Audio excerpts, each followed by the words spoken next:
Bibles from the Romans chapter 8.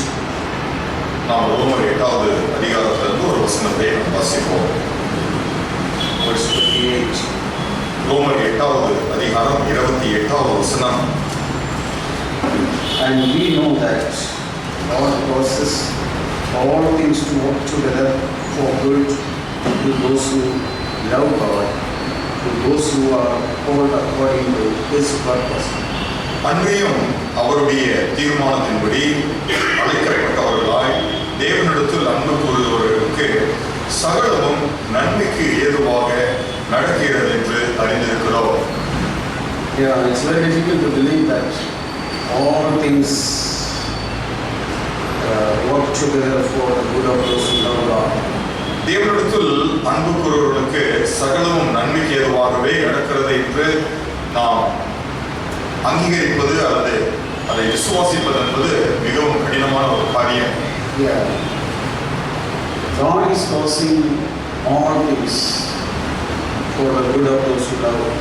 யாரெல்லாம் தேவனை நேசிக்கிறார்களோ அவர்களுக்கு சகலமும் நன்மைக்கு ஏதுவாக மாறும்படிக்கு தேவனை அப்படி செய்கிறார். Not only that, அது மாத்திரமல்ல, those who are called according to His purpose. அவருடைய தீர்மானத்தின்படி அழைக்கப்பட்டவர்களாக இருக்கிறவர்களுக்கு Any pain, any loss, எந்த ஒரு வேதனையாக இருந்தாலும் சரி, அல்லது இழப்புகளாக இருந்தாலும் சரி, any discouragement, எந்த ஒரு சோர்வுகளாக இருந்தாலும் சரி, all things God causes for the good of those who love Him. அவைகள் எல்லாவற்றையும் தேவன் தம்மை நேசிக்கிறவருடைய நன்மைக்கு ஏதுவாகவே அவைகளை அவர் செயல்படுத்துகிறார். God is not causing any pain or grief or discouragement. பாருங்கள், தேவன் எந்த ஒரு வேதனையோ அல்லது சோர்வுகளையோ அல்லது வேறு எந்த ஒரு இழப்புகளையோ தேவன் நமக்கு ஏற்படுத்துகிறதில்லை. God never causes any loss. தேவன் நமக்கு எந்த ஒரு இழப்புகளையும் ஏற்படுத்துகிறதில்லை. But these are all the work of devil. ஆனால் இவைகள் எல்லாம் பிசாசுடைய கிரியைகளாய் இருக்கிறது. But God permits. ஆனால் தேவன் அவைகளை அனுமதிக்கிறார். And God turns all those things for the good of those who love Him. அவைகள் எல்லாவற்றையும் தம்மை நேசிக்கிறவர்களுக்கு நன்மைக்கு ஏதுவாக மாறுபடி அவைகள் எல்லாவற்றையும் அவர் மாற்றி அமைத்து விடுகிறார். And not those who are called according to His purpose. அது மாத்திரமல்ல, அவருடைய தீர்மானத்தின்படி அழைக்கப்பட்டவர்களுக்கு அப்படி நடக்கிறது. See, Psalms 23 we read. பாருங்கள், சங்கீதம் 23 நாம் வாசிக்கிறோம் What God does. தேவன் என்ன செய்கிறார் என்பதை. David says here, தாவீது இப்படியாக சொல்லுகிறான். verse 5, 5வது வசனத்திலே, You prepare a table before me in the presence of my enemies. என் சத்துருக்களுக்கு முன்பாக நீர் எனக்கு ஒரு பந்தியை ஆயத்தப்படுத்துகிறீர். Enemy always tries to destroy a person who is called according to the purpose of God. தேவனுடைய தீர்மானத்தின்படி அழைக்கப்பட்ட ஒரு நபரை எப்பொழுதுமே அழித்து போடுவதற்கு தான் சத்துருவானவன் முயற்சிக்கிறான்.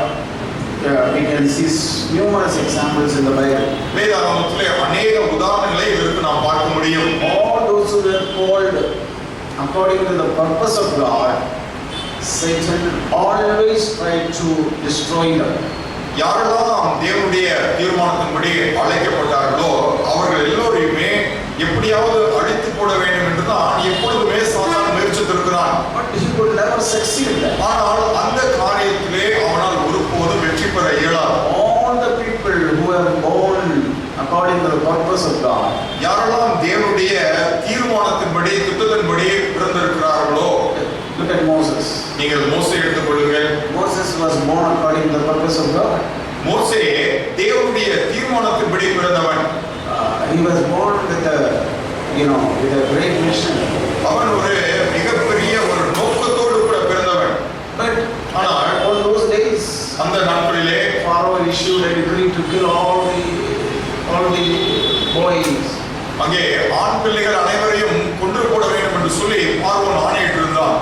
And but ஆனால் God could keep Moses தேவனால் மோசேயை பாதுகாக்க முடிந்தது. in the same place where he was about to be, where the decree came.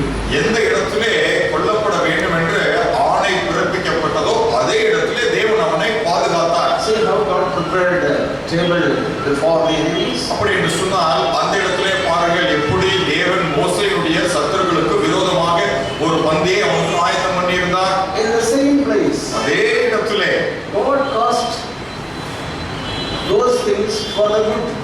அந்த காரியங்களையே அவனுடைய நன்மைக்கு ஏதுவாக தேவன் மாற்றி விட்டார். When Jesus was born, இயேசுவானவர் பிறந்த பொழுதும் Herod wanted to kill him.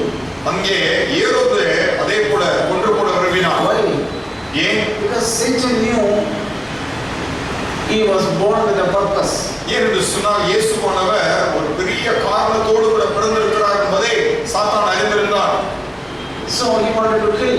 ஆகவே இயேசுவையும் அவன் கொன்று போட விரும்பினான். But God could keep him. ஆனால் தேவன் அவரை பாதுகாத்தார். God made a table before the enemies. அந்த இடத்திலே சத்துருக்களுக்கு முன்பாக தேவன் ஒரு பந்தியை ஆயத்தப்படுத்தினார். Remember, we may have struggles in our life.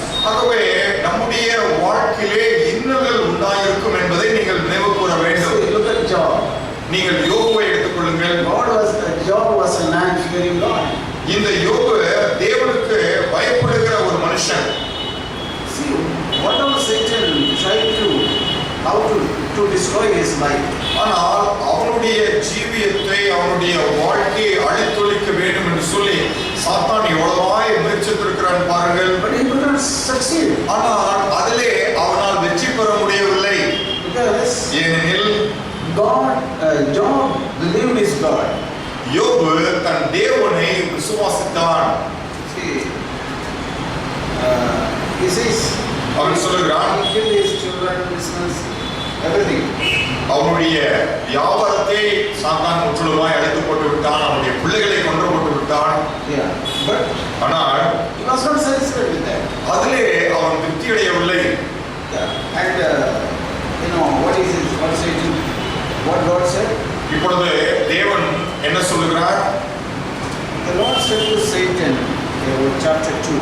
இரண்டாவது அதிகாரம், யோபு இரண்டாவது அதிகாரம். கர்த்தர் சாத்தானை பார்த்து, After the first two part of all the destruction, சாத்தான் அடித்து போட்ட அந்த முதலாவது காரியங்களுக்கு அப்புறமாக சம்பவிக்கிற சம்பவம் இது. Yeah, God says, கர்த்தர் சொல்லுகிறார், the Lord said to Satan, have you considered my servant Job? கர்த்தர் சாத்தானை பார்த்து, என் தாசனாகிய யோபின் மேல் நீ கண் வைத்தாயோ, கவனம் வைத்தாயோ? No one like him on the earth, a blameless and upright man, fearing God and turning away from evil. அவனை போல உத்தமனும் சன்மார்க்கனும் தேவனுக்கு பயந்து பொல்லாப்புக்கு விலகுவதுமான ஒரு மனுஷனையும் அவனை போல பூமியில் யாரும் இல்லையே. And he still hold fast his integrity. Although you incited me against him, you ruined him without cause. நீ அவனை முகாந்திரம் இல்லாமல் நிர்மூலமாக்கும்படி நீ என்னை ஏவின போதிலும் அவன் இன்னும் தன் உத்தமத்திலே உறுதியாய் நிற்கிறான் பார் என்றார். See, he was still holding his faith. பாருங்கள், அவன் இன்னும் தன்னுடைய விசுவாசத்திலே அவன் உத்தமமாய் இருந்தான். God himself says he was inflicted, Job was inflicted without a cause. தேவன் தாமே இங்கே சொல்லுகிறார், யோபு முகாந்திரம் இல்லாமல் அவனை நிர்மூலமாக்கும்படிக்கு. See, there was no cause. அப்படி என்று சொன்னால் அவனை இப்படி உபத்திரவப்படுத்துவதற்கு எந்த ஒரு முகாந்திரமும் இல்லை. It was not that Job sinned. அது யோபுனுடைய பாவத்தின் நிமித்தமாக சம்பவிக்கவில்லை. Satan wanted to destroy him. சாத்தான் தான் இந்த யோபுவை அழித்து போட விரும்பினான். And he was still holding his faith. ஆனால் யோபுவோ இன்னும் தன்னுடைய விசுவாசத்திலே அவன் உறுதியாய் நிலைத்திருந்தான். All the suffering we can't say because of the sin. பாருங்கள், எல்லா பாடுகளும் நம்முடைய பாவத்தின் விளைவாக சம்பவித்திருக்கிறது என்று சொல்ல முடியாது. See here, God said, பாருங்கள், இங்கே கர்த்தர் தாமே சொல்லுகிறார், he still holding fast his integrity. Although you incited me against him to ruin him without cause. நீ முகாந்திரம் இல்லாமல் அவனை நிர்மூலமாக்கும்படிக்கு நீ முயற்சித்தாலும் கூட அவன் இன்னும் தன் உத்தமத்திலே அவன் உறுதியாக நிற்கிறான். And Satan was not happy. அதிலும் சாத்தான் சந்தோஷப்பட்டு திருப்தி அடைந்து விடவில்லை. He wanted to touch his body. அவன் யோபுவினுடைய சரீரத்தை தொட முயற்சிக்கிறான். And that also got allowed. தேவன் அதற்கும் அனுமதி கொடுத்தான். See how God made a table before the enemies of Job. அப்படி என்று சொன்னால் இங்கே பாருங்கள், யோபுக்கு முன்பதாக யோபுடைய சத்துருக்களுக்கு விரோதமாக தேவன் எப்படி ஒரு பந்தியை ஆயத்தப்படுத்தினார். Yeah, Satan wanted to ruin Job. Job. இங்கே சாத்தான் யோபுவை முற்றிலும் அழித்து போட விரும்பினான். There will be so many struggles we are going through. Our Satan wanted to ruin. அநேக பாடுகள் இன்னல்களின் வழியாக நாம் கடந்து போகிறோம் என்று சொன்னால் அதற்கு அர்த்தம் சாத்தான் அழித்து போட வேண்டும் என்று விரும்புகிறான். The pain, the loss, வேதனைகளாகட்டும், இழப்புகளாகட்டும், வியாதியாகட்டும். Yeah, some of the sickness what is happening, some of our children are suffering. It's not because of some sin. பாருங்கள், நம்முடைய பிள்ளைகளிடத்திலே காணப்படுகிற சில வியாதிகள் பாவத்தின் விளைவாக சம்பவித்தது அல்ல. Yeah, some disease. சில வியாதிகள் It's not because of anybody's sin. அது யாருடைய பாவத்தின் நிமித்தமாகவும் வந்ததல்ல. God said, Jesus said about a blind man in chapter 9 of John. யோவான் 9வது அதிகாரத்திலே ஒரு குருடனுடைய காரியத்தை குறித்து இயேசு இப்படி பிரதித்திரம் சொல்லுகிறார். Disciples asked him, சீஷர்கள் அவரிடத்திலே கேட்டார்கள், because of whose sin he was born blind? யாருடைய பாவத்தின் நிமித்தமாக இவன் பிறக்கும் பொழுது இப்படி குருடனாக பிறந்திருக்கிறான்? Either of his parents அவனுடைய பெற்றோருடைய பாவமா அல்லது அவனுடைய பாவமா? Jesus said it's not because of his parents or his sin. இயேசு சொன்னார், அவனுடைய பெற்றோருடைய பாவம் அல்ல, அவனுடைய பாவமும் அல்ல. So we should not take everything because of sin. ஆகவே எல்லா வியாதிகளும் பாவத்தினால் தான் உண்டாயிற்று என்று நாம் எடுத்துக்கொள்ளக் கூடாது. Some children are born with certain difficulties in life. பாருங்கள், சில பிள்ளைகள் பிறக்கும் பொழுது சில சரீர குறைபாடுகளோடு கூட பிறக்கிறார்கள். And we cannot say that is because of sin of somebody. ஆகவே அது யாரோடைய பாவத்தின் விளைவாக அவர்கள் அப்படி பிறந்திருக்கிறார்கள் என்று நாம் சொல்லிவிட முடியாது. Because of a curse he was born like that. அது சாபத்தின் நிமித்தம் இந்த பிள்ளை இப்படி பிறந்திருக்கிறது. In the world people believe that because of the curse of something. இந்த உலகத்தில் இருக்கிற ஜனங்கள் என்ன நம்புகிறார்கள்? இது இவர்களுடைய தாய் தகப்பன்மார் அல்லது முற்பிதாக்களுடைய சாபத்தின் நிமித்தம் இப்படி அவன் பிறந்திருக்கிறான். We don't believe it like that. இல்லை, நாம் அதை அப்படியாக விசுவாசிக்கிறதில்லை. Jesus didn't say that is because of the sin. இது பாவத்தின் நிமித்தமாக வந்தது என்று சொல்லி இயேசுவும் சொல்லவில்லை. Jesus said, இயேசு சொன்னார், God's work may be manifested in him. தேவனுடைய கிரியை இவனில் வெளிப்படும்படிக்கே இவனுக்கு இப்படி ஆயிற்று. John chapter 9. பாருங்கள், யோவான் 9வது அதிகாரம். See, we should make up our mind. That is why I am saying like this. Don't remain in perplexity in our heart. நம்முடைய இருதயத்திலே இதை குறித்ததான ஒரு குழப்பத்தோடு கூட நாம் இருந்துவிடக் கூடாது. இதிலே நாம் தெளிவு பெற வேண்டும் என்பதற்காகத்தான் இவைகளை நான் சொல்லுகிறேன். It was so, John 9, verse 3. யோவான் 9வது அதிகாரம் 3வது வசனம். It was so that the works of God might be displayed in him. தேவனுடைய கிரியைகள் இவனிடத்தில் வெளிப்படும் பொருட்டு இப்படி பிறந்தான். Many things happen so that God's work may be displayed. பாருங்கள், அநேக காரியங்கள் சம்பவிக்கிறது. எதற்காக? தேவனுடைய கிரியைகள் அவர்களிடத்திலே வெளிப்படும்படிக்கு அப்படி சம்பவிக்கிறது. It was not because of the sin. அது பாவத்தின் நிமித்தமாக அது அப்படி அந்த குறைபாடு இல்லை. Jesus said God's work must be displayed. இயேசு சொன்னார், தேவனுடைய கிரியைகள் வெளிப்படும் பொருட்டு. So many things happens in our life we go through. Why? அநேக காரியங்கள் நம்முடைய வாழ்க்கையிலே சம்பவிக்கிறது. நாமும் அது ஊடாக கடந்து போகிறோம். எதற்காக? We may remain condemned ourselves. நாம் நமக்குள்ளாக நம்மை நாமே ஆக்கினைக்குள்ளாக தீர்த்து கொண்டவர்களாக இருக்கலாம். I am going through a lot of struggle. ஐயோ, நான் அநேக உபத்திரவத்தின் ஊடாக கடந்து போகிறேன். Forgive my sin, forgive my sin, ஆண்டவரே, forgive my என்னுடைய sin. பாவத்தை எப்படியாவது மன்னிச்சிருங்க. No, I don't think everything is because of sin. இல்லை, எல்லாம் பாவத்தின் விளைவாக சம்பவித்தது என்று நான் நம்புகிறதில்லை. Yeah, some problem happen in our families. சரி, சில பிரச்சனைகள் நம்முடைய குடும்பங்களிலே சம்பவிக்கிறது. Some sort of sickness. சில வியாதிகள் ஏற்படுகிறது. We can't say that is because of the sin. அது பாவத்தின் விளைவாக அப்படி வந்துவிட்டது என்று நாம் சொல்ல முடியாது.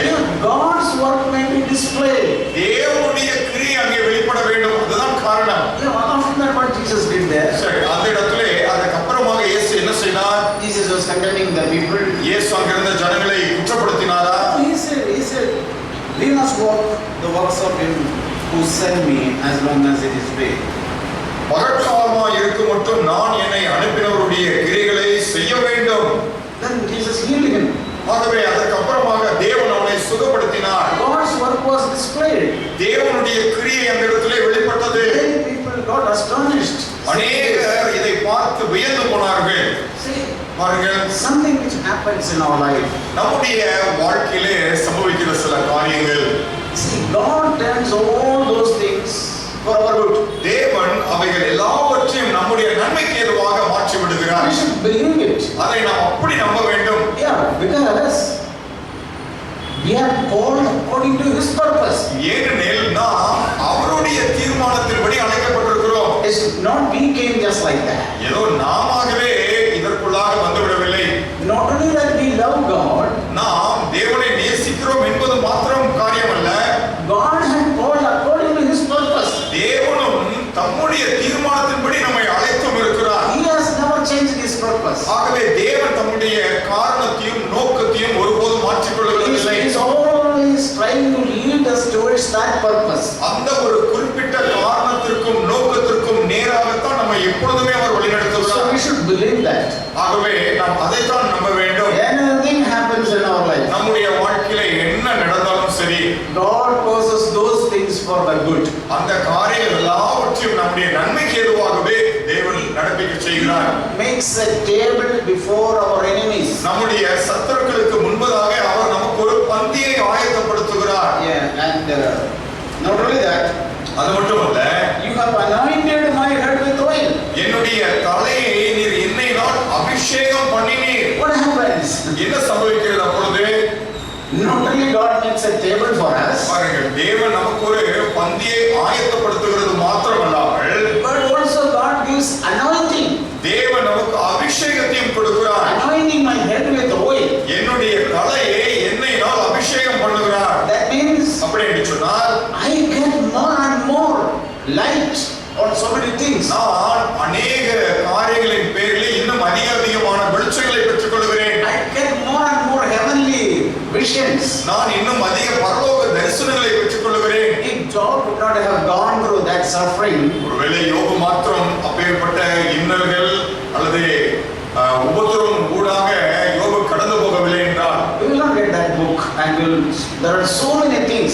யோபு என்கிற புத்தகம் நமக்கு கிடைத்திருக்காது. அதிலே அநேக காரியங்கள் சொல்லப்பட்டிருக்கிறது. So many hidden things are there. மறைவான அநேக பொக்கிஷங்கள் அதிலே இருக்கிறது. That was all revealed through because of that man. அவைகள் எல்லாம் நமக்கு இந்த யோபு என்கிற ஒரு மனுஷன் மூலமாக தான் நமக்கு வெளிப்படுத்தப்பட்டது. Yeah, how Satan thinks, we do not know.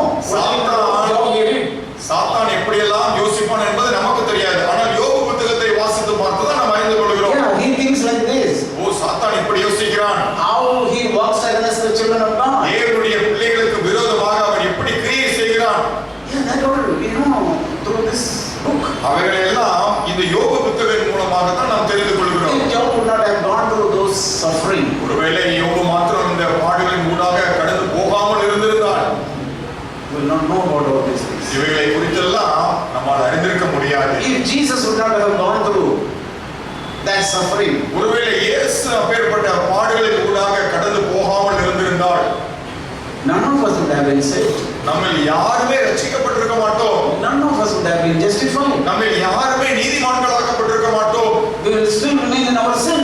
நாம் இன்னும் நம்முடைய பாவத்திலே தான் இருந்திருப்போம். So he could suffer because God wanted to lead so many sons to glory. பாருங்கள், அநேக குமாரர்களை அவர் மகிமையில் பிரவேசிக்க செய்யும்படிக்கு பிதாவானவர் விரும்பினார். ஆகவே இயேசு அந்த பாடுகளை எல்லாம் சகித்தார். So many people were led to the glory. அதன் நிமித்தமாக அநேக அந்த மகிமைக்குள்ளாக கொண்டு போகப்பட்டிருக்கிறார்கள்.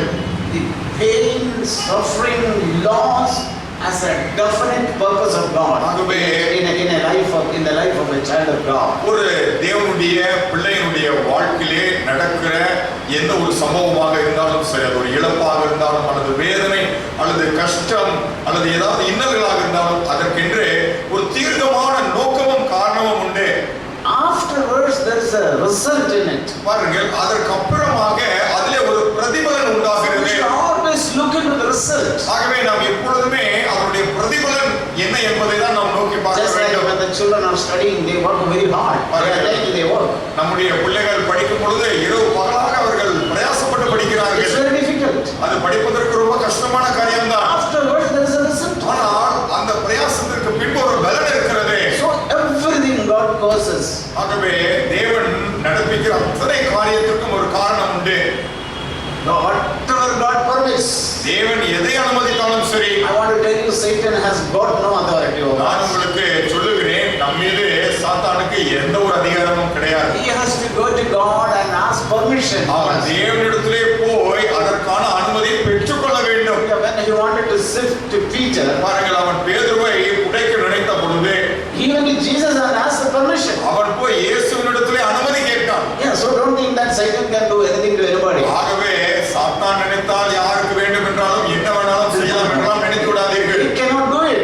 அவனால் அப்படி செய்ய முடியாது. He has to get the permission from அவன் தேவனிடத்திலிருந்து அனுமதி பெற்றுக்கொள்ள வேண்டும். Yeah, he asked permission from Jesus Christ. அவன் இயேசு கிறிஸ்துவினிடத்திலே போய் அனுமதி கேட்டான். To sift to Peter. பேதுருவை உடைப்பதற்காக. But ஆனால் okay, Jesus permitted. சரிதான், இயேசு அனுமதித்தார்.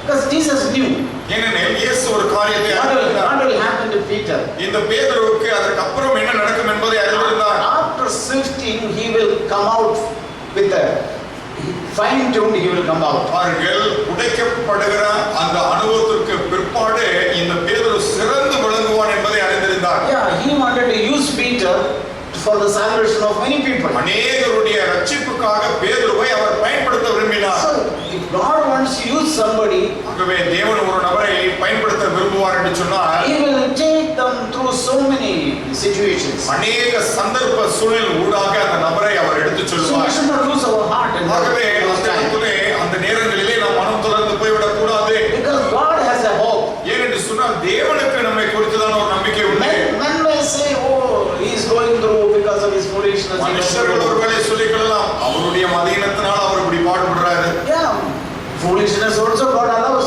சரிதான், அந்த மதீனத்தையும் தேவன் அனுமதிக்கிறார். I believe like that. நான் அப்படி நம்புகிறேன். Okay, so many சரி, foolishness. நான் அநேக மதீனமான காரியங்களை செய்திருக்கிறேன். God permits that. தேவன் அதையெல்லாம் அனுமதித்தார். Yeah, why?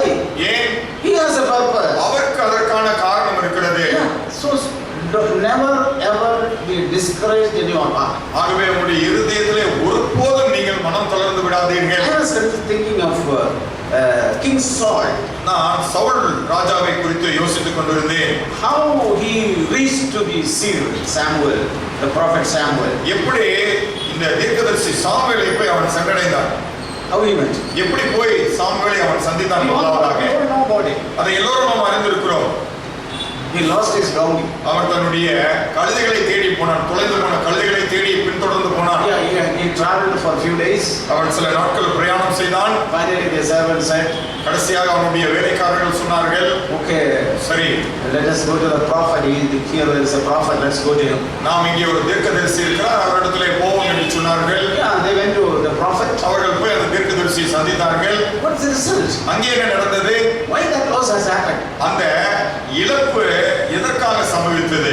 That losing of the donkey led him to the prophet of God. அங்கே கழுதை தொலைந்து போனதல்லவா, அந்த காரியம் சவுலை தீர்க்கதரிசிக்கு நேராக வழிநடத்தினது. See, losing the donkey is not a big thing. பாருங்கள், அந்த இடத்துல கழுதை தொலைஞ்சு போனதெல்லாம் பெரிய விஷயம் கிடையாது. No, you may be lost something. ஒருவேளை நீங்க சில காரியங்களை இழந்து போகக்கூடும். You might have lost your name or your money or your personal something. உங்களுடைய பெயரை நீங்க இழந்திருக்கலாம், பணத்தை இழந்திருக்கலாம், பதவி You must இழந்திருக்கலாம், have lost your business. உங்களுடைய தொழிலை நீங்க இழந்திருக்கலாம். Those are like those donkeys. இவைகள் எல்லாம் அந்த கழுதைக்கு ஒப்பாய் இருக்கிறது. Why that donkey was lost? ஏன் அந்த கழுதை தொலைஞ்சு போச்சு?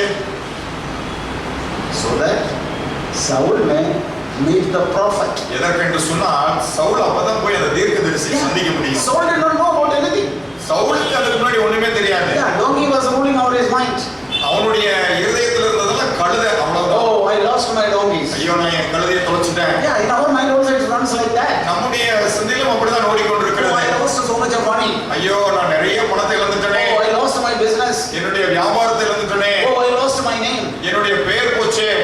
Brothers and sisters, those are like the donkeys. அவைகள் எல்லாம் கழுதைகளை போன்றது. In that itself there is no purpose. பாருங்க, அதுல எந்த ஒரு காரணமும் நோக்கமும் இல்ல. That loss there is nothing. அந்த நஷ்டத்துல ஒண்ணுமே இல்ல. I say I have pain, I have sorrows. நம்ம சொல்லிக் கொள்ளலாம், ஐயோ எனக்கு வேதனையும் துக்கமுமா இருக்குது. There is nothing in itself. பாருங்க, அந்த ஒரு காரியத்துல ஒண்ணுமே இல்ல. That must lead you to some place. ஆனால் அது உங்களை ஒரு இடத்திற்கு நேராய் வழிநடத்தி செல்ல வேண்டும். What happened? You read 1 Samuel chapter 9, you can see that. We have no time to take it, you know all the history. இப்பொழுது எடுத்து பார்ப்பதற்கு நேரமில்லை. அந்த வரலாறுலாம் உங்களுக்கு தெரிந்து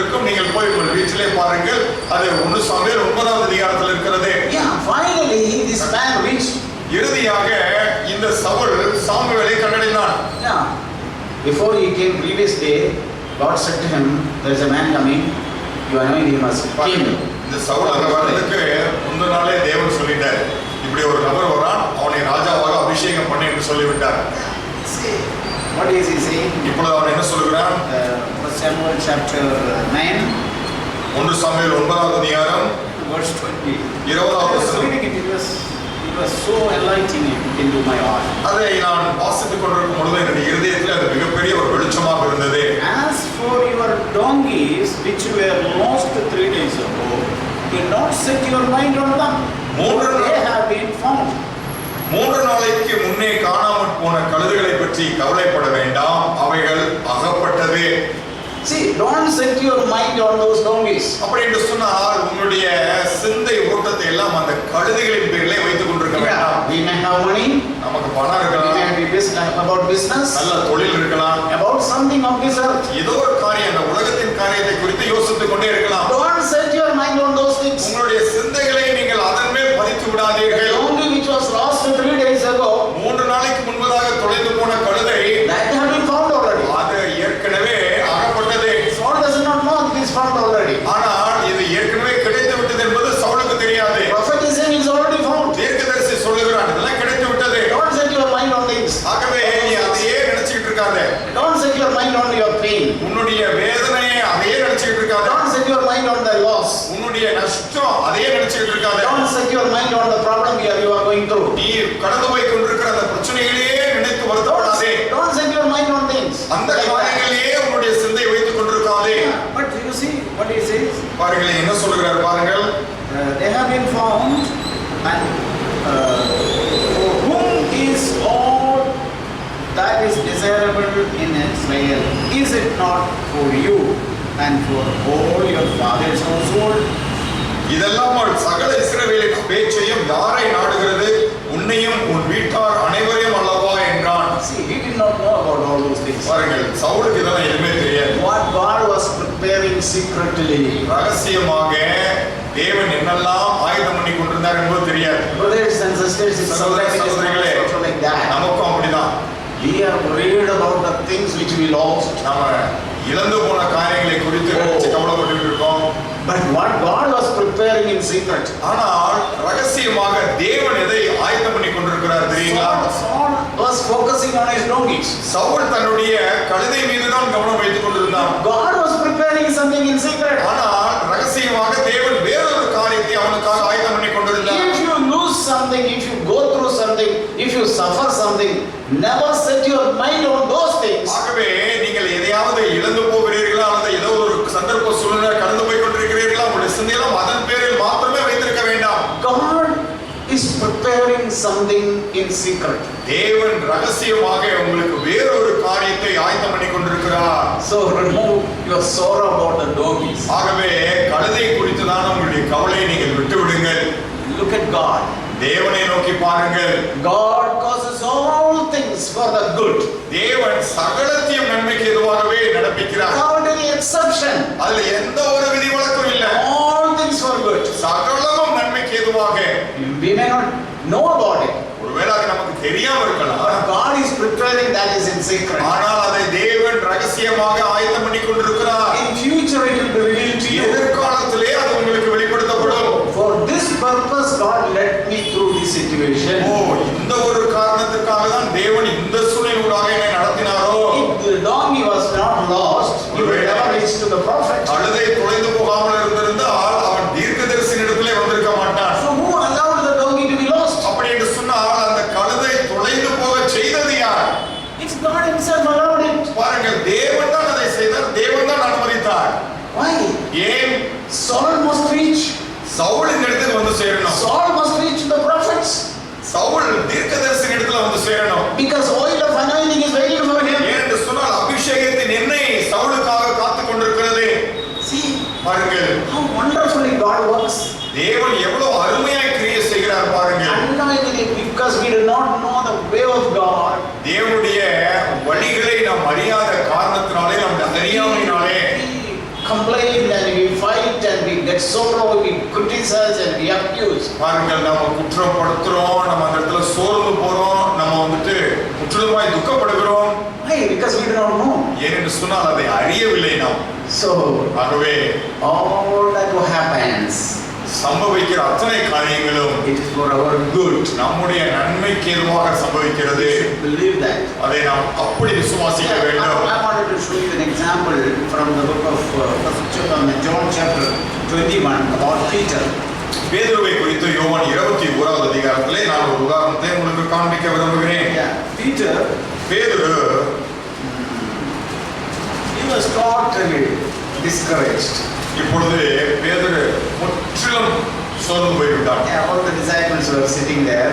அங்க எல்லா சிஷ்யர்களும் ஒண்ணா உட்கார்ந்துட்டு இருக்காங்க. They lost all their hope. அவங்களுக்கு இருந்த எல்லா நம்பிக்கையும் போயிடுச்சு. Now what Peter is saying? இப்பொழுது பேதுரு என்ன சொல்றாரு பாருங்க. Verse 3. 3வது வசனம். Simon Peter said to them, I am going fishing. சீமோன் பேதுரு மற்றவர்களை நோக்கி நான் மீன் பிடிக்க போகிறேன் என்றான். He is the head of all the disciples. இந்த சிஷ்யர்களுக்கெல்லாம் இந்த பேதுரு தான் தலைவர். We are the head of the house. நம்ம தான் நம்முடைய வீட்டுக்கு தலைவர்.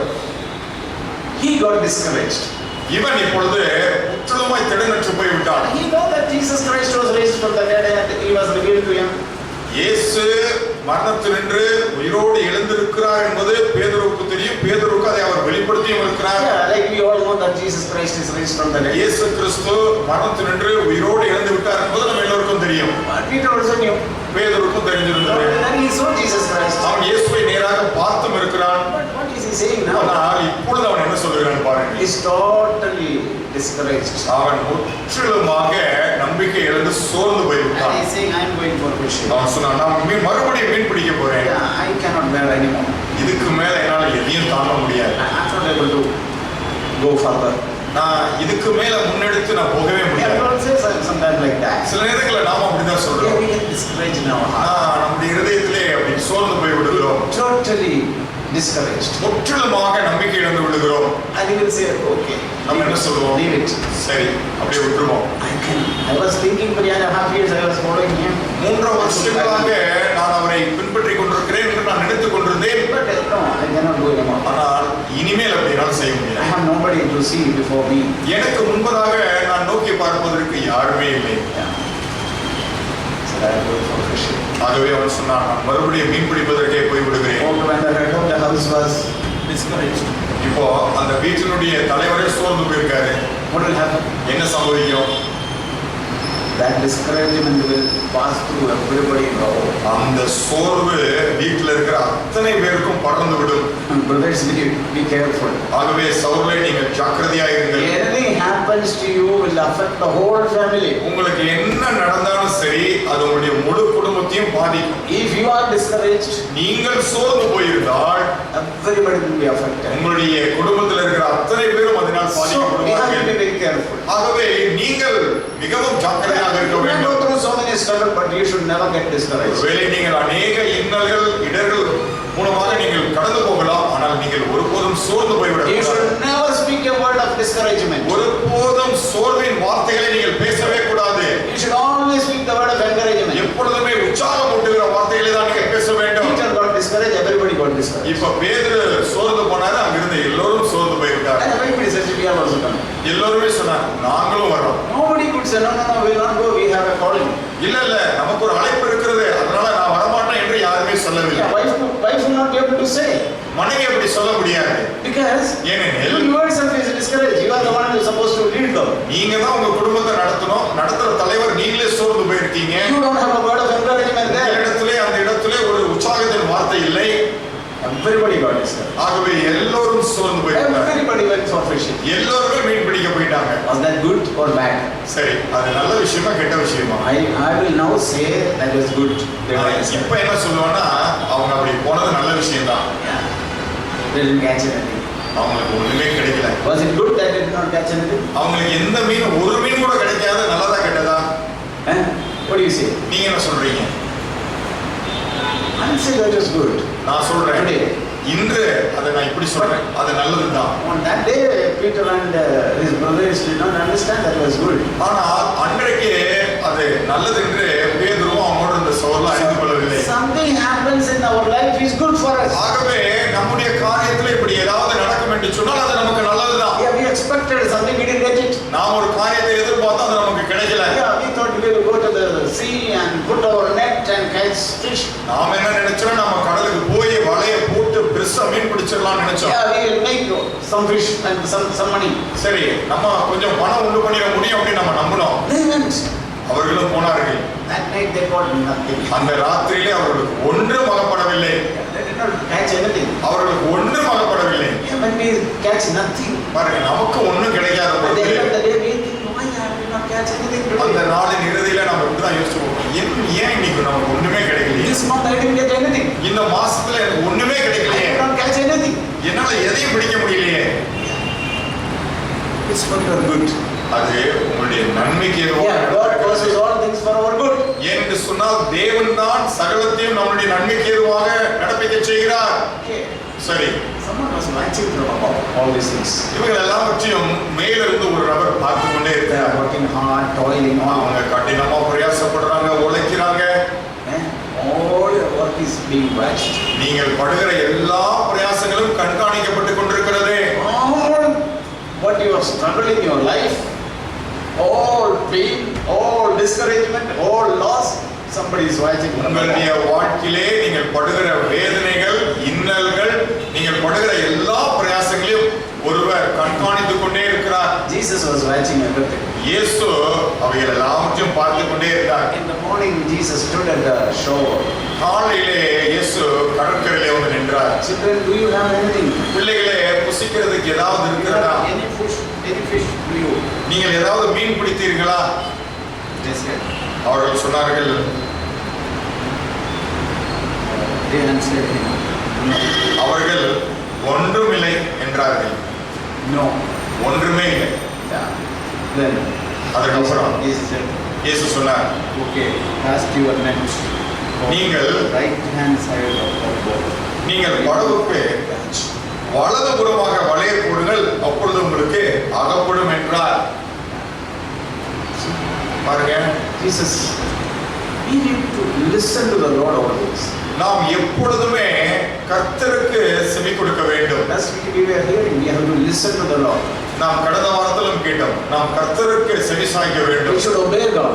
நாம் கர்த்தருக்கு கீழ்ப்படிய வேண்டும். That will change our life. அதுதான் நம்முடைய ஜீவியத்தை மாற்றும். That is what will make miracle.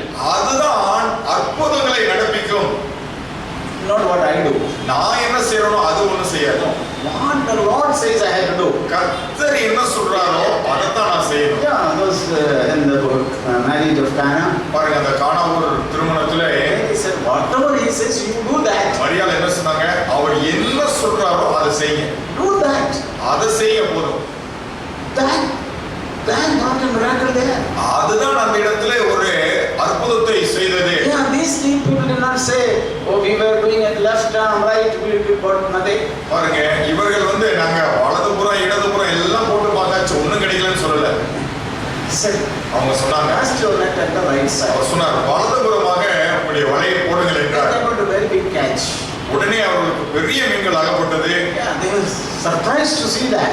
அதை அவர்கள் வியந்து பார்த்தார்கள். So what do you have to do? What do you understand from there? அப்படி என்று சொன்னால் இந்த இடத்துல இருந்து நம்ம என்ன புரிந்து கொள்கிறோம், In என்ன செய்ய வேண்டும்? all the situations, you need to listen to the Lord.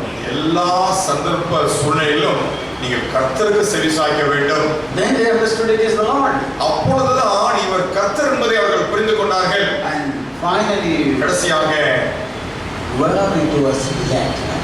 இப்பொழுது இதெல்லாம் அவர்களை எங்கே நடத்தி கொண்டு போனது? See, they brought the 153 fish. இப்போ 153 பெரிய மீன்களை அவங்க பிடிச்சு கொண்டு வந்தாங்க. They brought into the shore. அவர்கள் கடற்கரை அதை கொண்டு வந்தார்கள். Finally, கடைசியாக verse 15, 15வது வசனம், the Lord was asking Peter, பேதுருவினிடத்திலே கர்த்தர் கேட்கிறார், do you love me, Simon? More than says, Simon, son of John. சீமோன் பேதுருவை நோக்கி, யோனாவின் குமாரனாகிய சீமோனே. Not any Simon. பொதுவா சீமோன் என்று சொல்லவில்லை, There are so many Simons. அங்க அநேக சீமோன் See how இருக்காங்க. the Lord speaks. பாருங்கள், கர்த்தர் எப்படி குறிப்பிட்டு Brothers பேசுகிறார் and பாருங்கள். sisters, how the Lord speaks. சகோதர சகோதரிகளை, கர்த்தர் பேசுகிற விதத்தை பாருங்கள். Simon, son of John. யோனாவின் குமாரனாகிய சீமோனே. Not any Simon. ஏதோ ஒரு சீமோன் என்று இல்லை. No. இல்லை இல்லை. Yes, Simon son of John. யோனாவின் குமாரனாகிய சீமோனே. When I was reading it, why the Lord said, he could have said Peter or Simon or something. ஏன் ஆண்டவர் இப்படி கூப்பிட்டார் அப்படின்னு நான் யோசிச்சு பார்த்தேன். ஒருவேளை பேதுருவே அல்லது சீமோனே என்று கூட கூப்பிட்டிருக்கலாம். But he said, Simon, son of John, it is for you. யோனாவின் குமாரனாகிய சீமோனே அப்படின்னா குறிப்பிட்டு உன்கிட்ட கேட்கிறேன். Personally to you. தனிப்பட்ட நிலைமையிலே உன்னிடத்தில் நான் கேட்கிறேன். Do you love me more than this? இவர்களிலும் அதிகமாய் நீ என்னிடத்தில் அன்பாய் இருக்கிறாயா? See, what I am trying to say. அப்படின்னு சொன்னால் நான் என்னதான் சொல்ல முயற்சிக்கிறேன். All that happens. சம்பவிக்கிற அத்தனை காரியங்களும் Your discouragement. உங்களுடைய சோர்வாக இருக்கட்டும், You are losing heart. உங்களுடைய மனம் தொடர்ந்து போகிற வேலையாக இருக்கட்டும், You are working hard and having nothing. நீங்கள் கடினமாய் பிரயாசப்பட்டு உங்களுக்கு ஒன்றும் கிடைக்காமல் போகிற வேலையாக இருக்கட்டும், All those things அத்தனை காரியங்களும் work for causes for the good. உங்களுடைய நன்மைக்கு எதுவாகவே நடக்கிறது. Don't forget about it. அதை நீங்கள் மறந்து விடாதீர்கள். You are called according to the purpose. நீங்கள் ஒரு தீர்மானத்தின்படி ஒரு நோக்கத்திற்காக அழைக்கப்பட்டிருக்கிறீர்கள். Finally, கடைசியாக what did Peter get? இங்க பேதுருக்கு என்ன கிடைச்சது? Peter got a great assurance. He has got a right assignment. பேதுருக்கு இப்பொழுது சரியான ஒரு வேலை கொடுக்கப்பட்டிருக்கிறது என்கிறதான ஒரு உறுதி கிடைச்சது. The Lord asked him, do you love me more than this? இவர்களை காட்டிலும் நீ என்னிடத்தில் அன்பாயா இருக்கிறாய் என்று கர்த்தர் கேட்டார். 3 times Jesus asked. 3 முறை இயேசு அவனிடத்திலே கேட்டார். Yeah, he was loving Jesus Christ. உண்மைதான், பேதுரு இயேசுவை நேசிச்சுட்டு தான் இருந்தான். He was loving, but he could not stand. பாருங்கள், அவன் நேசித்தான், ஆனால் சந்தர்ப்ப சூழ்நிலை அவனால் நிலைத்து நிற்க முடியவில்லை. Because that his love was so temporary. ஏனென்று சொன்னால் அவனுடைய அன்பு அவ்வளவு தற்காலிகமான அன்பாக இருந்தது. His love. அவனுடைய அன்பு. See, பாருங்கள், there is a place where we love the Lord. அவன் கர்த்தரை நேசிக்கிற ஒரு இடம். We all love the Lord. நாம் எல்லோருமே கர்த்தரை நேசிக்கிற ஒரு இடம் இருக்கிறது. And there is another place. மற்றொரு இடமும் இருக்கிறது. We are rooted and grounded in the love of the Lord. நாம் கர்த்தருடைய அன்பிலே வேரூன்றி நிலை பெற்றவர்களாய் இருக்கிற ஒரு இடமும் இருக்கிறது. Yeah, I can differentiate it like this. அதை நான் இப்படி வித்தியாசப்படுத்த விரும்புகிறேன். Yeah. When you are crossing the road, நீங்கள் ஒரு சாலையை கடக்கும் பொழுது we are catching the hand of our Father. நம்முடைய அப்பாவுடைய கையை நாம் பிடிச்சுக்கிறோம். That is, we can compare to we are loving the Lord. அதை நாம் கர்த்தரை நேசிக்கிற காரியத்திற்கு ஒப்பிடலாம். Yeah. Okay, anytime we want to do ourselves, we will go run away. பாருங்க, அந்த நேரத்துல நம்முடைய சுயேஷ்டத்தின்படி ஏதாவது செய்யணுமா, நம்ம கையை விட்டுட்டு நம்ம போய் செஞ்சுட்டு வரலாம். That is what we love. அதுதான் நாம் கர்த்தரை நேசிக்கிறதுடைய அர்த்தம். The other way, மற்றொரு விதம், the Father is catching the hand. பிதா என்னுடைய கையை பிடிச்சிருக்கிறார், அப்பா என்னுடைய கையை பிடிச்சிருக்கிறார். I cannot go. என்னால எங்கேயும் ஓட முடியாது. I cannot run away. நான் எந்த இடத்துலயும் ஓடி விட முடியாது. We must know about these two differences. ஆகவே இந்த இரண்டு வித்தியாசத்தையும் நாம் அறிந்திருக்க வேண்டும். Am I loving the Lord? நான் கர்த்தரை நேசிக்கிறேனா, Or அல்லது I am rooted in the love of the Lord? கர்த்தருடைய அன்பிலே நான் வேரூன்றி நிலை பெற்றிருக்கிறேனா? Paul said in Ephesians chapter 3. பாருங்கள், பவுல் எபேசியர் 3வது அதிகாரம் 17வது வசனம். Christ may dwell in your hearts through faith, and that you be rooted and grounded in love. நீங்கள் விசுவாசத்தினாலே கிறிஸ்து உங்கள் இருதயங்களில் வாசமாய் இருக்கவும், நீங்கள் அவருடைய அன்பிலே வேரூன்றி நிலை பெற்றவர்களாய் இருக்கவும். And you may comprehend with all the saints what is the breadth and the length and the height and the depth, and to know the love of Christ which surpasses knowledge, that you may be filled up to all the fullness of God. சகல பரிசுத்தவான்களோடு கூட கிறிஸ்துவனுடைய அன்பின் அகலமும் நீளமும் ஆழமும் உயரமும் என்னவென்று உணர்ந்து அறிவு கெட்டாத அந்த அன்பை அறிந்து கொள்ள வல்லவர்களாய் மாறி நீங்கள் தேவனுடைய சகல பரிபூர்ணத்தினாலும் நிறையப்பட. Now Paul is not speaking like I love the Lord. பாருங்கள், இப்பொழுது பவுல் சொல்லும் பொழுது நான் கர்த்தரை நேசிக்கிற காரியம் என்று அவர் சொல்லவில்லை.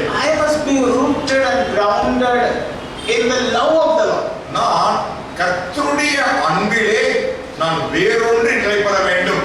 That means அப்படி என்று சொன்னால் knowing how he loved me. அவர் என்னை எப்படி நேசித்திருக்கிறார் என்பதை அறிந்து உணர்ந்து கொள்வது. This is what Paul was rooted and grounded. பாருங்கள், இதைதான் பவுல் நீங்கள் வேறொன்றி நிலை பெறுகிறது என்று பேசினார். Not merely he was loving the Lord.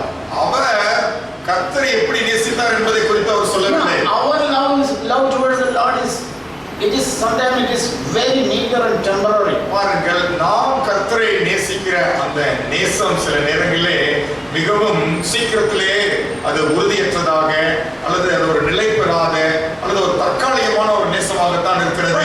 Rooting in the grounding in the love of the Lord. ஆனால் கர்த்தருடைய அன்பிலே வேறொன்று நிலை பெற வேண்டும். What is the meaning of it? அதனுடைய அர்த்தம் என்ன? Always thinking not I love the Lord but the Lord loved me. நான் எப்படி கர்த்தரை நேசிக்கிறேன் என்பது இல்ல, கர்த்தரனை எப்படி நேசித்தார் என்பதை நினைவு கூறுவது. How could he love me? அவரால் எப்படி என்னை நேசிக்க முடிகிறது என்பதை யோசித்து What பார்ப்பது. all he has done to love me? என்னை நேசிப்பதற்காக அல்லது நேசித்து அவர் என்னவெல்லாம் செய்கிறார் என்பதை நினைத்து பார்ப்பது.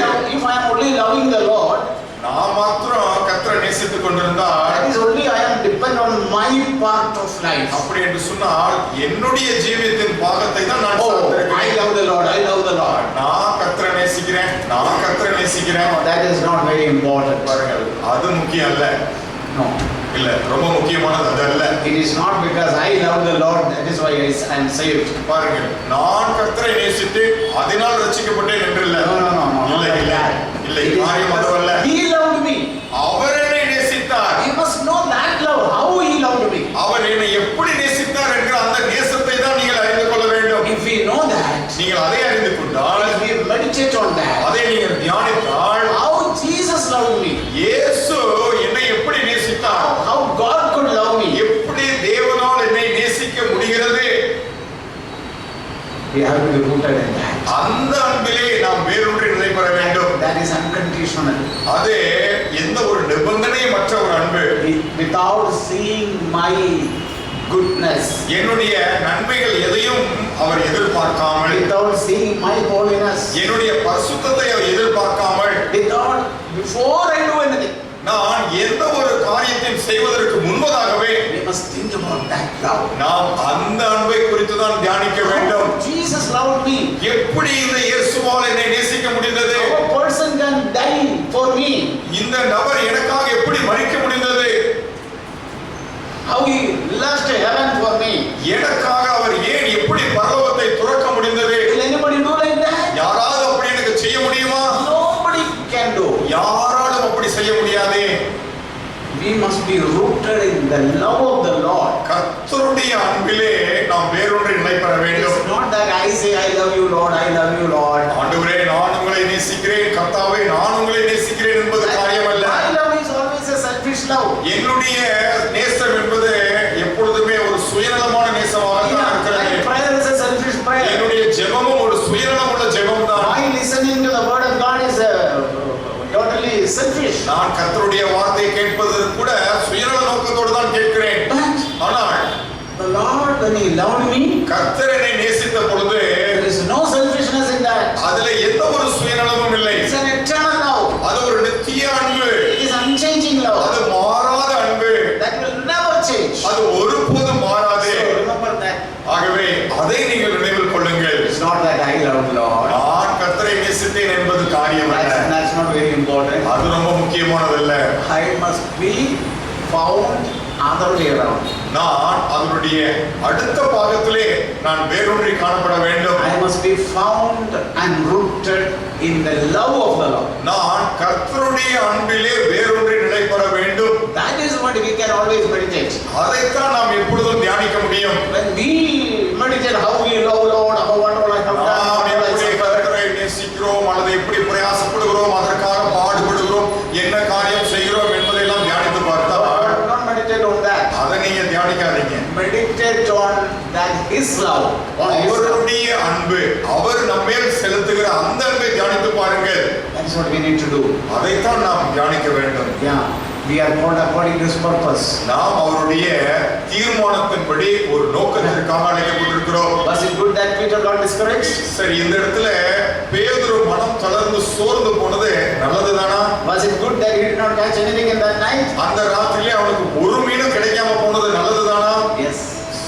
ஆமா. The Lord could meet him.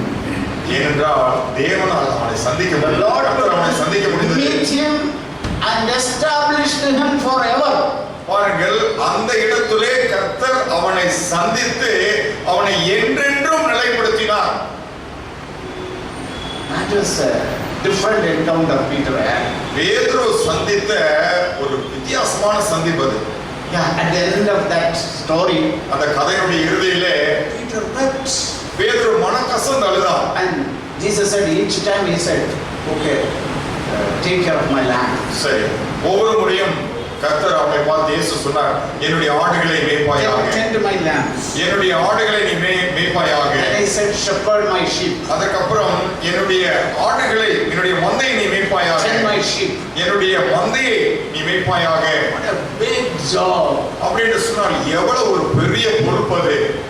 God, the Lord gave it to Peter. கர்த்தர் பேதுரு கொடுத்தார். Yeah, to give him that job, அந்த மிகப்பெரிய பொறுப்பான வேலையை அவனுக்கு கொடுப்பதற்கு முன்பதாக the Lord did not give him in that 3.5 years. அந்த 3 வருஷ காலகட்டத்திலே கர்த்தர் அந்த வேலையை பேதுரு கொடுக்கல. Now the Lord is giving him that job. இப்பொழுது கர்த்தர் அந்த பொறுப்பான வேலையை பேதுரு கொடுக்கிறார். He wept, he was grieving when the Lord asked him. கர்த்தர் அவனிடத்திலே இந்த கேள்வியை கேட்ட பொழுது அவன் மனம் கசந்து அழுதான். Yeah, he knew the love of the Lord at that time.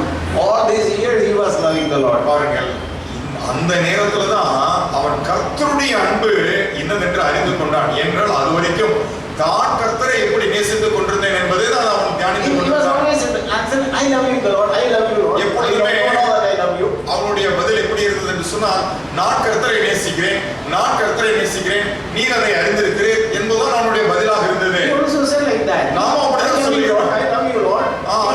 You know that I love you. நான் உங்களை நேசிக்கிறேன் இல்லையா, நான் உங்களை நேசிக்கிறேன் இல்லையா, அது உங்களுக்கு தெரியும் இல்லையா, இப்படிதான் நம்ம பதில் சொல்றோம்.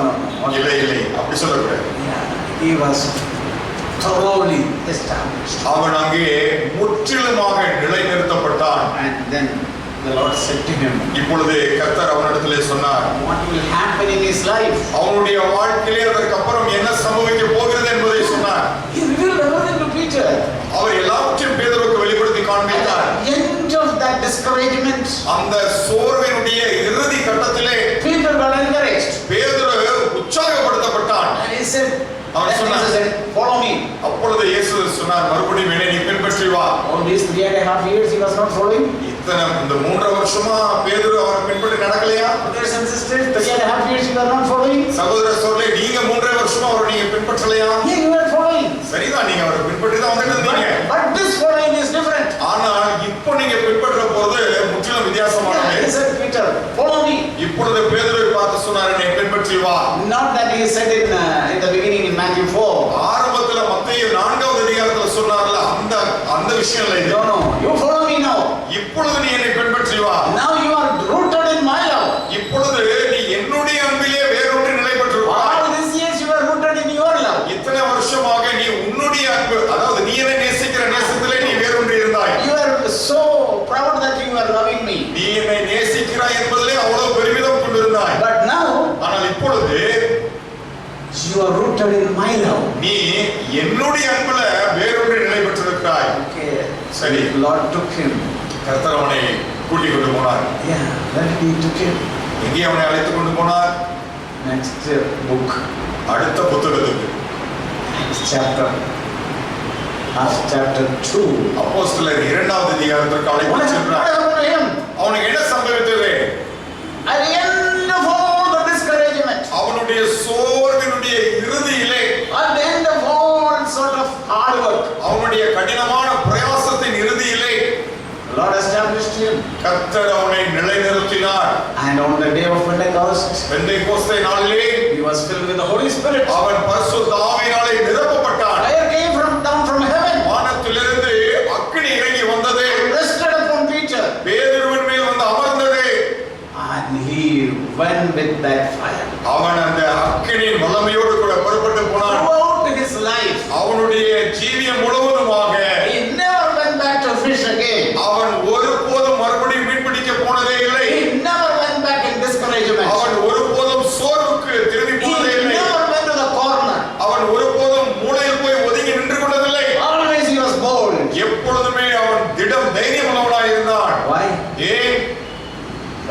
established him. கர்த்தர் அவனை நிலைநிறுத்தினார். Brothers and sisters, சகோதர சகோதரிகளே, all that you face in your life, உங்களுடைய வாழ்க்கையிலே நீங்கள் சந்திக்கிற அத்தனை காரியங்களும் God has got a purpose. அதற்கென்று கர்த்தருக்கு ஒரு நோக்கம் இருக்கிறது. You are not supposed to be ended like that. நீங்கள் அப்படியே முடிந்து போவது அவருடைய சித்தம் அல்ல. Don't think that your life is going to end like that. உங்களுடைய வாழ்க்கை அப்படியே முடிஞ்சிரும் நீங்க No, நினைச்சீங்க. that is not the purpose of இல்லை, God. கர்த்தருடைய சித்தம் அதுவல்ல. See, பாருங்கள், Peter faced a greater struggle afterwards. பாருங்கள், அதுக்கு அப்புறமா பேதுரு அதை விட பெரிய இன்னல்கள் பாடுகளை எல்லாம் சந்தித்தார். He went to the jail. சிறைச்சாலைக்கு போனாரு. Numerous times he was in the jail. அநேக முறை அப்படி சிறைச்சாலையில் அடைக்கப்பட்டிருக்கிறார். But you see, ஆனா அவரை நீங்க பாருங்க, he was rooted in the love of the Lord. கர்த்தருடைய அன்பிலே இப்பொழுது அவர் வேரோடு நிலை பெற்று He விட்டார். was in the prison. Next day he is going to be hanged. பாருங்க, அவர் சிறைச்சாலையில் அடைக்கப்பட்டிருக்கிறார். மறுநாள்ல அவருக்கு அங்கே கொலை செய்யப்பட போகிறார். But what is he doing? ஆனால் அங்கிருந்து அவர் என்ன பண்றாரு? What is he doing? அவர் என்ன செய்து கொண்டிருந்தார்? He was sleeping. அவர் நிம்மதியா தூங்கிட்டு இருந்தார். I was thinking he was not even praying. நான் இப்படிதான் யோசிப்பாரு. அவர் அங்க முழங்கால் போட்டு ஜெபிக்கலாம் இல்ல. Yeah. If we were there because of our discouragement and because of our fear, we start praying. ஒருவேளை நம்ம அந்த இடத்துல இருந்திருந்தா இது நிமித்தமா நம்ம என்ன செஞ்சிருப்போம்? சோர்வு நிமித்தமா தீவிரமா ஜெபிக்க ஆரம்பிச்சிருப்போம். Oh, the pain is too much and the problem is too much. வேதனை ரொம்ப அதிகமா இருக்குது, பிரச்சனை கூடுதலா இருக்கு. Oh Lord, somehow deliver me from here. ஆண்டவரே, எப்படியாவது என்னை இந்த சூழ்நிலையில இருந்து காப்பாத்திடுங்க. What Peter is doing? ஆனா பேதுரு என்ன செஞ்சிட்டு இருந்தாரு? என்ன செஞ்சிட்டு இருந்தாரு? That is the rest. அதுதான் அந்த இளைப்பாறுதல். That is what is assured in the love of the Lord. அதுதான் கர்த்தருடைய அன்பிலே நிலை பெற்று வேறொன்று நிலை பெற்றிருப்பது என்று சொன்னால் அதுதான் அர்த்தம். Next morning what will happen, I don't know. மறுநாள் காலையில என்ன நடக்க போகுது அது எனக்கு தெரியாது. That is in the hands of the Lord. அது கர்த்தருடைய கரத்தில் இருக்கிறது. Because the Lord sent him in heaven and on earth, all authority has been given unto me. என்று சொன்னால் வானத்திலும் பூமியிலும் சகல அதிகாரமும் எனக்கு கொடுக்கப்பட்டிருக்கிறது என்று கர்த்தர் அவனிடத்திலே சொல்லி இருக்கிறார். I am with you till the end of the ages. இந்த உலகத்தின் முடிவு வரைக்கும் சதா காலையிலே நான் உங்களோடு கூட இருப்பேன் என்று சொல்லி இருக்கிறார். Even in the jail I am with you. சிறைச்சாலையிலும் நான் உங்களோடு கூட இருக்கிறேன். Next morning it is not Herod who is going to decide. பாருங்கள், மறுநாள் காலையில தீர்மானிக்க போவது ஏரோது அல்ல. It is me. The Lord said it's me who is going to கர்த்தர் decide. சொன்னார், மறுநாள் காலையில என்ன சம்பவிக்கணும் தீர்மானிக்கிறது நான். It's not Herod. அது ஏரோது அல்ல. It is the Lord who is going to decide. கர்த்தர் தான் அங்கே தீர்மானிக்க போகிறார். Brothers and sisters, ஆகவே சகோதர சகோதரிகளே, all the apostles of the Lord, கர்த்தருடைய அத்தனை அப்போஸ்தலர்களும் they lived like that. அவர்கள் இப்படித்தான் வாழ்ந்து கடந்து போயிருக்கிறார்கள். How they were filled with the Holy Spirit. எப்படி அவர்கள் பரிசுத்த ஆவியினாலே நிரப்பப்பட்டார்கள். At the end of the story, they were filled with the Holy Spirit. அவர்களுடைய கதையின் இறுதியிலே தான் அவர்கள் பரிசுத்த ஆவியினாலே நிரப்பப்பட்டார்கள். And throughout the rest of their life, அவருடைய never fearful. அவருடைய வாழ்க்கையினுடைய மீதம் இருந்த நாட்களே அவர்கள் ஒருபோதும் பயப்படவில்லை. Yeah, one day John was in the jail, in the prison of the temple. பாருங்கள், John and Peter was in the prison of the temple. ஒரு நாளிலே பேதுரும் யோவானும் அங்கே தேவாலயம் அந்த சிறைச்சாலை பக்கத்திலே இருக்கிறார்கள். Inside they were locked. அந்த சிறைச்சாலையிலே அவர்கள் அடைக்கப்பட்டிருக்கிறார்கள். They wanted to be the high priest wanted to judge them in the morning. மறுநாள் காலையிலே பிரதான ஆசாரியன் அவர்களை ஆக்கினைக்கு உட்படுத்தும்படியாக அவன் காத்துக் கொண்டிருந்தான். In the night, நடுராத்திரியிலே the angel of God came and opened the door and said, "Go and preach this gospel in the temple of God." நடுராத்திரியிலே தேவதூதன் வந்து அவருடைய சங்கிலிகளை எல்லாம் அவிழ்த்து விட்டு நீங்கள் புறப்பட்டு போய் மறுநாள் காலையிலே அங்கே ஜெப ஆலயத்திலே நின்று தேவாலயத்திலே நின்று நீங்கள் இந்த சுவிசேஷத்தை பிரசங்கியுங்கள். In the public place, பொது இடத்திலே போய் go and preach this gospel. இந்த சுவிசேஷத்தை நீங்கள் போய் பிரசங்கியுங்கள். They went and started preaching. அவர்கள் போய் பிரசங்கிக்க ஆரம்பித்தார்கள். And these people wanted to question that. They went to the room, they were not there. அவர்களை கேள்வி கேட்பதற்கு சிறைச்சாலைக்கு போய் பார்த்தா அவங்க அங்க இல்லை. They didn't say, "Oh, we were in the lockup, we came out, no, you should not go." பாருங்க, அவங்க இப்படி சொல்லல. நாங்க நேற்று காவலில் அடைக்கப்பட்டிருந்தோம், இப்ப நாங்க அங்க போக கூடாது அப்படிலாம் அவங்க சொல்லல. We must be wise. நம்ம இப்பொழுது ரொம்ப ஞானமா நடந்துக்கணும். Judas said to the angel, "We must be wise." நம்ம என்ன சொல்லிருப்போம்? தேவதூர்ல பார்த்து நம்ம இப்ப ஞானமா நடந்துக்கணும். Yeah, we we should not make any trouble there. இந்த இடத்துல போய் நம்ம எந்த ஒரு பெரிய பிரச்சனை ஏற்படுத்த கூடாது. They listen to the angel of God, that's all. அவர்கள் தேவதூதர்கள் சொன்னதோடு கூட அப்படியே செய்தார்கள். See, today our understanding is so much, we cannot even listen to the angel of God. இன்னைக்கு நம்மளுடைய அறிவு அவ்வளவா பெருத்துருச்சு, அதனால நம்ம தேவதூதர்களுக்கெல்லாம் செவி கொடுக்க மாட்டோம். We will say we have to do wisely. நாம என்ன சொல்வோம், எதை செஞ்சாலும் ஞானமா செய்யணும். Don't invite any trouble for us. நமக்கு எந்த ஒரு பிரச்சனையும் நம்ம வரவழைச்சுக்க கூடாது. But they were filled with the Holy Spirit. ஆனால் அவர்கள் பரிசுத்த ஆவியினாலே நிரப்பப்பட்டிருந்தார்கள். Because they were filled with the Holy Spirit, they did not love their own life. அவர்கள் பரிசுத்த ஆவியினாலே நிரப்பப்பட்டிருந்த காரணத்தினாலே அவருடைய ஜீவனை கூட அவர்கள் அருமையாக எண்ணவில்லை. When the Holy Spirit comes in you, you will not love your own life. பரிசுத்த ஆவியானவர் உங்களுக்குள் வந்துவிட்டால் நீங்கள் உங்களுடைய வாழ்க்கை, உங்களுடைய ஜீவனை நீங்கள் அருமையாக எண்ண மாட்டீர்கள். Those disciples did not love their life. அந்த சீஷர்கள் தங்களுடைய வாழ்க்கையை அருமையாக எண்ணவில்லை. In Revelation chapter 12, வெளிப்படுத்தல் 12வது அதிகாரத்தில் how they overcame Satan. எப்படி அவர்கள் சாத்தானை ஜெயித்தார்களா? Two things. இரண்டு காரியம். Blood of the Lamb.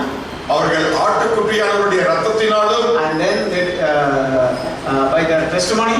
இரண்டாவது தங்களுடைய சாட்சியினாலும். Third thing, மூன்றாவது காரியம், they did not love their life even when faced with death. மரணம் நேரிடுகிறதா இருந்தாலும் தங்களுடைய ஜீவனை அவர்கள் அருமையாக எண்ணவே இல்லை. They didn't fear their life. தங்களுடைய ஜீவனுக்காக அவங்க பயப்படல. When we fear our life, we also we have to be careful. சரி, நம்மளுடைய ஜீவனுக்கு நம்ம பயந்துட்டோம் அப்படின்னா நம்ம என்ன சொல்றோம், நான் இந்த இடத்துல ரொம்ப ஞானமா இருக்கணும். What? ஆனால் பாருங்க, Listen to the Holy Spirit. பரிசுத்த ஆவியானவருக்கு செவி கொடுங்கள். Listen to the word of the Lord. கர்த்தருடைய வார்த்தைக்கு செவி கொடுங்கள். He has got the authority. அவருக்கு தான் அதிகாரமா இருக்கு. He has decided when Peter's life has to be ended on this earth. எப்பொழுது இந்த பூமியில பேதுருடைய வாழ்க்கை முடிவு பெற வேண்டும் என்று அவர் தீர்மானிச்சிருக்கிறார். When John has to end his life, he has decided. எப்பொழுது யோவானுடைய வாழ்க்கை முடியணும் அப்படின்னு அவர் தீர்மானிச்சிருக்கிறார். So that nobody can do anything. அதற்கு முன்பதாக யாரும் ஒண்ணும் பண்ண முடியாது. You know that? அது உங்களுக்கு தெரியுமா? Where is the keys of death and Hades? இந்த பாதாளத்தினுடைய திறவுகோல் யார் இடத்துல இருக்கிறது? Death and Hades. பாதாளத்தினுடைய மரணத்தினுடைய In the hands of the Lord. அது கர்த்தருடைய கையில் இருக்கிறது. He is our Lord. அவர் நம்முடைய கர்த்தர். He loved us. அவர் நம்மை நேசித்திருக்கிறார். It is in His hands. அது அவருடைய கையில் இருக்கிறது. Before time, nobody can take your life. காலத்திற்கு முன்பதாக யாருமே உங்களுடைய ஜீவனை உங்களிடத்திலிருந்து எடுத்துக்கொள்ள முடியாது. Nobody can take. யாருமே எடுத்துக்கொள்ள முடியாது. Yeah, they were filled with that assurance. அப்பேற்பட்ட ஒரு உறுதியிலே அவர்கள் நிரப்பப்பட்டிருந்தார்கள். Fear of death has gone away from them. இந்த மரணத்தை குறித்ததான பயம் அவர்களை விட்டு ஓடி போய்விட்டது. As soon as they were filled with the Holy Spirit. பரிசுத்த ஆவியானவரால் எப்பொழுது நிறைந்தார்களோ அப்பொழுது. So, Paul says, பவுல் சொல்லுகிறார், we know that. நாம் அதை அறிந்திருக்கிறோம். What do we know? எதை நாம் அறிந்திருக்கிறோம்? God causes all things for the good of those who love Him. யாரெல்லாம் And who are called according to His purpose. அன்றையும் அவருடைய தீர்மானத்தின்படி அழைக்கப்பட்டவர்களாய் அவரிடத்தில் அன்பு கூறுவதற்கு சகலமும் நன்மைக்கு ஏதுவாக நடக்கிறது என்று நாம் அறிந்திருக்கிறோம். What do we know? நாம் எதை அறிந்திருக்கிறோம்? We know. நாம் அதை அறிந்திருக்கிறோம். We also say, we also know. Not only Paul, we also know that. அவள் மாத்திரமல்ல, நாமும் சேர்ந்து சொல்ல வேண்டும், நாமும் அறிந்திருக்கிறோம் என்று. Not only Peter, பேதுரு மட்டுமல்ல, we also know. நாமும் அதை Who அறிந்திருக்கிறோம். live in this 21st century, we also know. இந்த 21ஆம் நூற்றாண்டிலே வாழ்ந்து கொண்டிருக்கிற நாமும் சொல்லுகிறோம், நாமும் அறிந்திருக்கிறோம் என்று. What do we say? எதை நாம் சொல்லுகிறோம்? God causes all things for the good of those who love Him. அவரை நேசிக்கிறவர்களுக்கு நன்மைக்கு எதுவாக தேவன் சகலத்தையும் நடத்துகிறார். All things.